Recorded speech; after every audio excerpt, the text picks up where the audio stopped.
Welcome to Caring for You. This podcast celebrates everyone who gives, receives, and needs care. I'm Patty Williams of Home Care Resources Now, and we're diving into stories, insights, and moments that remind us of why caring for others and ourselves still matters. Thanks for joining us.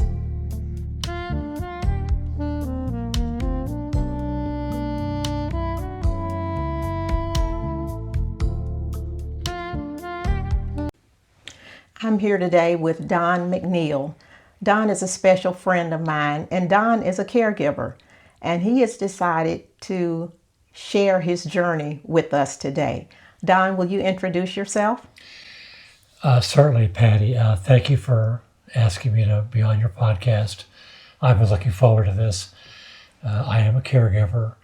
My wife, Carolyn, suffers from anxiety. I'm from St. Louis, Missouri. I'll be 77 years old this year. I know you don't believe that. You think I'm 49, but I'll be 77. I worked for American Airlines for 39 years. I retired in 2012 and started a public speaking career, and I do performances as Mark Twain.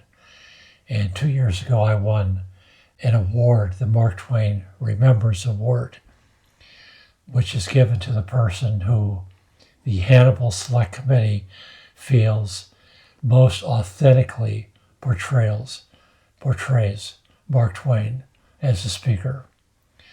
And I am a Toastmaster. I'm a distinguished Toastmaster, and I've probably given 300 speeches at Toastmasters meetings. And that's where I met my friend Patty some years ago.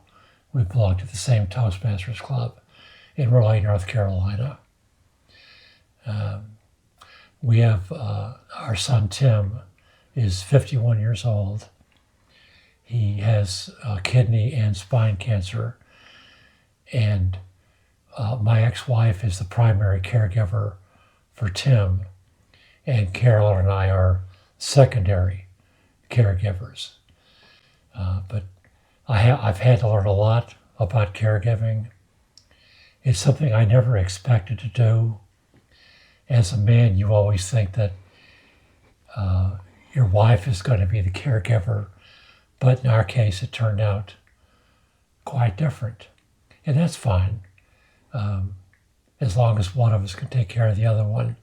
And she does what she can to take care of me. It's certainly not a one-sided situation, that's for sure. That's great. Thank you for that, Don. It has been a pleasure knowing you. You and I met at Toastmasters, and as you say, you're a distinguished Toastmaster. And so if anyone wants to look into that, it's the highest level that can be attained as a Toastmaster. And Don is still active in Toastmasters here in the Raleigh area. So Don, how did your caregiving journey begin? Approximately 8 to 10 years ago, my wife Carolyn started suffering from anxiety issues. She was very concerned about everything. And of course, we all worry. That's part of the human experience. But I noticed her anxiety was going a little extreme in some cases. And I started picking up signals where she would start the day worried and stay worried all day long, even if it was just a normal day. But then in situations where everyone is concerned, then her anxiety might go off the charts, and it could become borderline debilitating.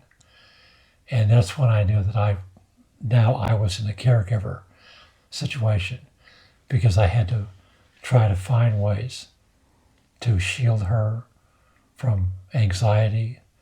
And sometimes I succeed, sometimes I fail, but I always feel like it's a learning experience, and I always try to do better next time.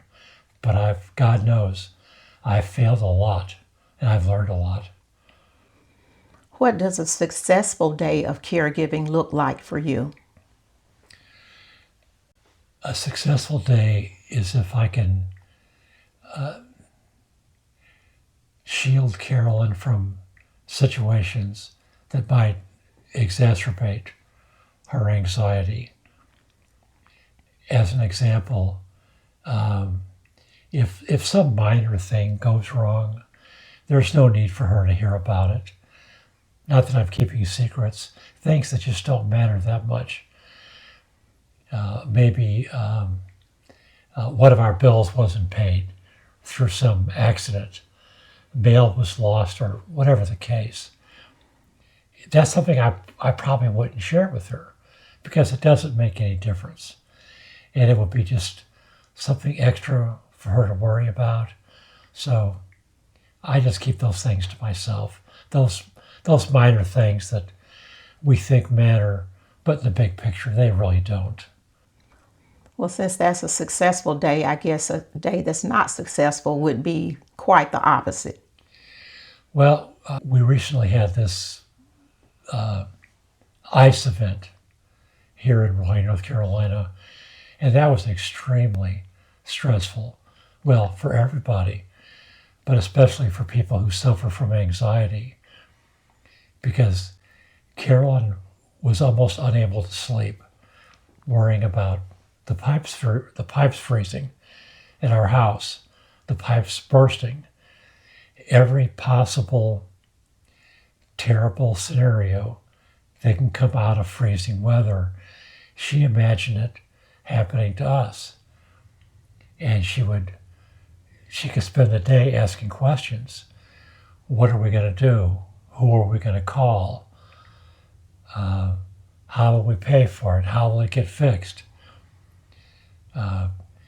Sometimes she would ask me to go ahead and call people who might handle those types of situations. But of course, you can't call people and say, if my pipes burst, what would you do? Yes. Because they don't have a lot of time for that. They're busy actually helping people. But the good thing about the internet is I could just look up those scenarios and say, well, this is what we would do. Here's a list of people we could call and talk to her about how that would be handled. And if we have insurance for some of these issues, I would point out to her that, we have that insurance and that'll help us. And, my fallback position always came down to, we're in God's hands and we'll get through this. It's going to be okay. And I'd maybe make a cup of hot tea and say, let's talk about something else. Let's not talk about what if the pipes burst. Yes. But I understand her anxiety. Yes, it sounds like you're good at managing all of that because you know her so well. Where do you feel the greatest need for support in your caregiving? Gosh, I think one of my biggest challenges is that I don't want to ask for help. And that's a real problem. And it's a problem that I create for the most part. There are people, we have a lot of friends. We don't have many relatives living in the area. Carolyn's sisters both live in Charlotte. So, but we do have friends who'd be willing to do things for us. What I will do sometimes, if Carolyn's having a really bad day, I'll call a friend or a relative and I'll say, why don't you give Carolyn a call? And they might say, yeah, I'll call one day soon. And then I have to say, I need you to call today, in the next hour or two, if possible. And they always will. They'll always respond, if possible. And then after a 30-minute phone call where Carolyn starts out thinking, I don't want to talk. I don't want to talk to anybody. Once she starts talking, she's better. and then she'll tell that other person about things she's anxious about. And it's better for her to use other people as a sounding board sometimes, not always me. And what I found is that after those 30-minute phone calls, she's much better because she's had a chance to, get some things off her chest. And there's nothing like a phone call from the grandkids, but that almost never happens. Mm-hmm. And usually it happens because I'll call one of them and I'll say, your Gammy's having a bad day. Why don't you call? So then they know not to tell her that, Papa Don said call. They make it like it was their idea. And those are the best things as far as lowering Carolyn's anxiety. A 5-minute phone call with one of the grandkids is gold. There's just nothing else that I can do that creates a better situation for Carolyn. And of course, then it makes my day better also when I see her anxiety level go down. I wish grandkids would call more often, but they have their own lives. We understand that. But if they only knew the effect that one phone call a week could have, I think they would do it. But they don't really understand the situation Carolyn's in. I guess they can't relate to it. But a 5-minute call once a week would make a big difference. So I was going to ask you, what is your greatest source of support in being a caregiver? It sounds like having the grandkids involved may be a big part of that. Would you say? The grandkids and friends in general. Patty, since I'm talking to you, I'm going to give you an example that involves you. Once a year, I'm the organizer for an event called Bedford Speaks. It's a 4th of July patriotic speaking event. Carolyn is very uneasy around a lot of people. And this event usually attracts about 100 people in the room. And at least 2 years, maybe more, Patty has been gracious enough to attend the event, sit next to Carolyn, and when Carolyn has a friend sitting next to her, she's a different person because she has somebody who she can talk to, who knows how to carry on a conversation, very outgoing and friendly, and that makes a big difference. When I'm on the stage speaking, when I look at Carolyn sitting next to Patty, I can see the difference. I can see how much more relaxed Carolyn is because she has our friend Patty sitting next to her. So that makes all the difference in the world. Patty, you didn't ask me to give that example, but since you're here, that to me, that's just a really good example of how having a good friend nearby can make a big difference. Thank you for that. I always enjoy that event every year, so I'm coming just to enjoy the venue and all the things you put together. And I really enjoy Carolyn too. She is so talkative. She and I really talk about a lot of things, and I enjoy her very much as the whole event. So I'm glad that she's happy to be with me as well. Well, she's not talkative with everyone. Okay. You're easy to talk to. So you're on that list of people who she reaches the comfort level with.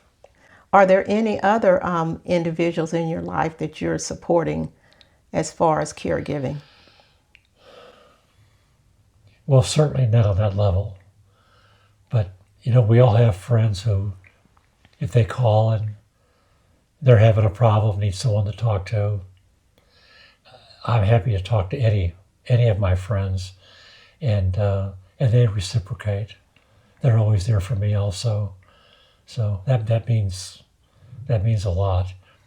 Well, Patty, you and I have a scheduled call every approximately 4 weeks, and we stick to that schedule. Now, both of us know we can call in between that month, but we have that scheduled call once a month.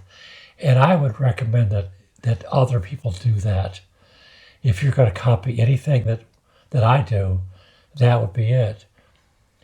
Don't let 6 months to a year go by and then you think, I haven't talked to my friend for a year. Schedule a call. When Patty and I finish our 30 to 45-minute call, the last thing we do is schedule the next call. So we have it. It's on my calendar for next week, as a matter of fact. So I always look forward to that. That's great. What is it that you think others do not understand about being a caregiver?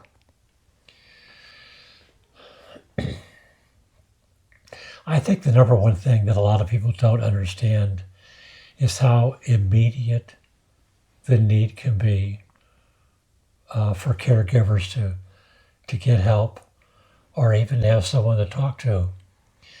People will innocently say things like, oh, I know you're going through a tough time. Call me if you need me. And of course, that time may never come. Whereas if the person were to say, I know you're going through a tough time. Can you meet me for coffee tomorrow? Can we have lunch next Wednesday? Find a specific occasion to get together. Don't leave it open-ended, because we know how we are. We all get busy, and then we realize, oh, I haven't talked to you for a year. I didn't realize it. Don't let that happen. And I still write letters to people, and people respond to that. No one ever gets an email and gets excited because they got an email. But a letter, something written by the human hand, people still feel good about that. And I've talked to people who tell me that they have letters that I wrote to them years ago. They saved them because almost no one writes letters anymore. So it's become, for the cost of a stamp and an envelope, it's, as far as I'm concerned, it's a bargain. I have some friends who are in Latvia right now on about a 2-week trip. And when they come home, they check their mailbox. There's going to be a note from me telling them, welcome home. And it's going to have a poem by Robert Frost about what is home. So they'll see that when they get home, and I think that'll mean something to them. And that means more than an email. I hope you're home safe. That is really great. I wanted to ask you, what type of support, if you could ask for anything that would be most helpful to you that you don't already have access to, what would that be for caregiving support? Well, in addition to the grandkids calling Carolyn, I put that at the top. Just people giving up their time to be around us. Come over for a cup of tea. Can you meet us for lunch? Just the simplest things. But a definite invitation. Because let's get together sometime almost never happens. You really have to make it definite. I'll tell people, please look at your calendar. What are you doing on this day? That doesn't work? Fine. How about the next day? And you can always find time if you try hard enough. But you've got to make the effort. Well, sounds like what you're saying is because you're a caregiver, could it be that sometimes people think, well, they don't want to do anything or I shouldn't bother them? You know, that could be one of the reasons. Do you think that may play into it? I think with some people it might, but I think that if they've put in the effort to offer, you know, what can I do? Can we get together? Then I always respond, always. But if people don't put in the effort, then it never happens. Right. It doesn't mean they're bad people. They just don't realize what caregiving is all about. Right. Well, I think that's a great thing for everyone to take away from this is that you reach out, let that person decline if that's what they do, but extend yourself. Think about putting it on the schedule. And it can be something small. It can be a cup of coffee or just something really small. It doesn't have to be big, but extend yourself to caregivers because from what I hear from most people, it can be incredibly lonely.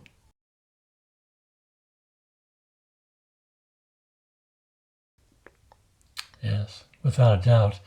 You can really feel isolated sometimes. And sometimes people invite us places, and I have to say, yeah, we're not going to be able to make it. But it's only our close friends who I will tell, Carolyn won't feel comfortable doing that. There'll be too many people there. It'll be a stressful situation for her. So we probably won't make that. But at least half the time, it's a situation that we can't go. But if it's a crowd and, you know, it's a kind of a stressful situation for Carolyn, then we can't go. I understand. What lesson has caregiving taught you? Something you didn't know before you became a caregiver? I didn't know how patient I could be when I have to be.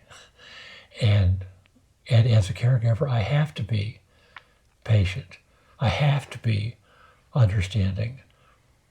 It can't be a situation where, you know, if she says something to me in anger, I can't respond in anger because it's not right, and it won't help her situation or mine. At times like that, I have to say, I'll make a cup of tea for us. Let's sit down and talk. And it's amazing what a difference a 10-minute conversation can make when both of us realize that the things that she's worried about or that I'm worried about are really manageable. And, you know, I say all the time, we'll get through this. Don't worry. I always get up in the morning before Carolyn, always. And when she comes downstairs, I'll say something like, this is going to be a great day. Coffee's ready. It's really good today. It's going to be warmer. Let's go out to lunch. You know, positive things. Mm-hmm. If there's something terrible going on in the news, I leave the television shut off. We don't need to start the day worrying about things we can't do anything about anyway. Yes. But sometimes I just try to make it funny. I'll say, honey, good morning. The coffee's good. The microwave works. Television works. And I'll start pointing out that everything's fine. Positive things. Yeah. And I know that might sound silly to people who've never lived with somebody who's extremely anxious, but it has an effect. Yes, and you have really stepped into that role and just saying that it taught you to be more patient. So that means you had the foundation there, but you had to develop that skill, and you've done a great job with it. Well, we all have that within us.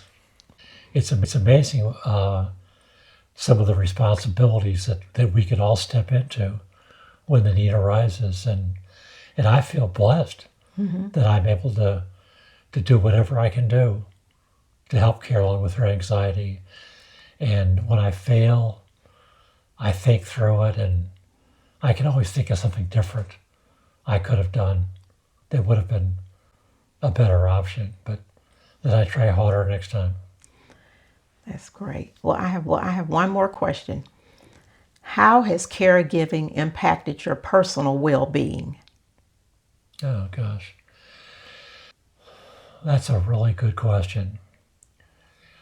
I would say I don't sleep nearly as well as I used to because I just have it in me that I want to be fully awake, heat turned up, coffee ready, everything ready. So when Carolyn wakes up, she has less reasons to be anxious. So 4 or 5 hours sleep, that's a good night's sleep for me. And 2 to 3 hours is more typical. But I've managed that by deciding that, okay, I'll schedule a nap in the afternoon when she's occupied with something. I'll say, honey, I'm going to go take a half an hour nap. And I balance out my sleep that way. I know that's not the best way to do it, but it's what works best for me. Yes, that's good. Is there anything that you do for yourself to bring joy into your life as you're on this caregiving journey? That's a really good question, Patty. What do I do for myself? I try to get enough rest. I try to exercise. I used to go to a gym to exercise. I pretty much don't do that now.